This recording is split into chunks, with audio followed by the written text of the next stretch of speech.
అనుదినమన్న శ్రోతలు మన ప్రభువును రక్షకుడై ఉన్న యేసుక్రీస్తు సరిసాటి లేని మహా గొప్ప పరిశుద్ధమైన నామమున దుశుభం. నేడు 2026 సంవత్సరము జనవరి మాసము 26వ తారీఖు సోమవారం నాటి ధ్యానాంశము. హృదయము మేల్కొని ఉన్నది. పరమగీతముల గ్రంథము 5వ అధ్యాయము 2వ వచనమందు, నేను నిద్రించి తినే గాని నా హృదయము మేల్కొని ఉన్నది, తలుపును తట్టుచున్న నా ప్రియుని స్వరమును వినుచున్నాను. మెలకుగా ఉండి ప్రార్థించుడి, అదే సమయం నందు ప్రార్థించి మెలకుగా ఉండుడి. నిత్యముగా ప్రభు మీ ఆత్మలో ఒక మేల్కొని ఉండే గ్రహింపును దయచేయును. మీ తపన అంతయును ప్రార్థించవలను అను ప్రార్థన దాహము గలవారై ఉండవలను. కుటుంబం నందు కొన్ని పొరపాటైన విషయములను చూచుచున్నప్పుడు, కొన్ని వేదన గల అంశములు చుట్టుముట్టుచున్నప్పుడు ప్రభు యొక్క పాదముల యందు ప్రార్థించుటకు తీవ్రముగా పరిగెత్తుకొని వెళ్ళవలెను. హృదయమును ప్రభు యొక్క పాదముల యందు కుమ్మరించి ప్రార్థించుటకు నేర్చుకొనవలెను. ముడుచుకొని పోయే చెట్టును చూడుడి, అది ఎంతటి సున్నితమైన గ్రహింపును గలదై ఉండును. అలా ఉత్తినే చేతి వేళ్ళు తాకగానే అది ముడుచుకొనుచున్నది. అదే విధముగా యెషయా ప్రవక్తకు గ్రహింపుగల ప్రార్థనా జీవితం ఉండెను. అందుచేతనే ఉజ్జియా రాజు మరణించిన వెంటనే ప్రార్థించి ప్రభు యొక్క సముఖం నందు కనిపెట్టుకుని ఉండేను. ఇందువలన ఆయనకు పరలోకపు దర్శనము లభించే. మెలకుగా ఉండి ప్రార్థించుడి అని చెప్పినట్లయితే రాత్రంతయును నిద్రించకూడదు అని అర్థము కాదు. మనుషునికి నిద్ర కావలను. దినమంతయు శ్రమించి వచ్చుచున్న మనుషునికి నిద్రించి విశ్రమించడానికి ప్రభువు రాత్రిని కలుగజేశాను. ఆయనను మీ ఆత్మయందు మేల్కొని ఉండే గ్రహింపు కావలను. నేను నిద్రించి తినే గాని నా హృదయము మేల్కొని ఉన్నది అను అనుభవము కావలను.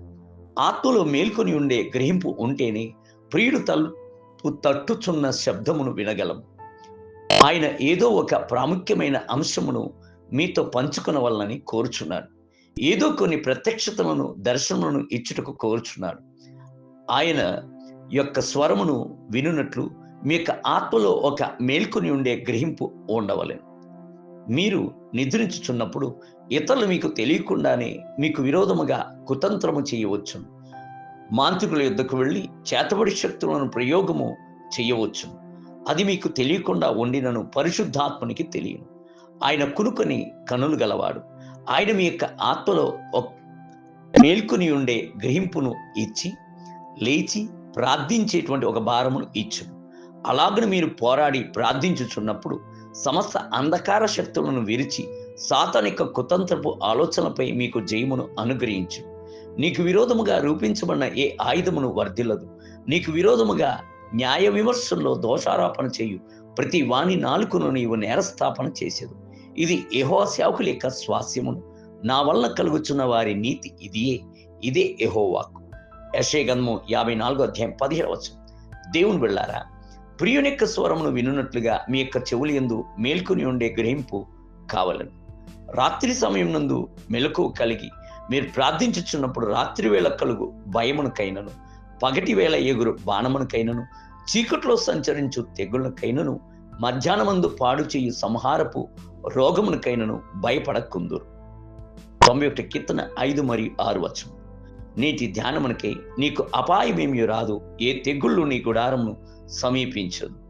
91 కీర్తన 10వ వచనం.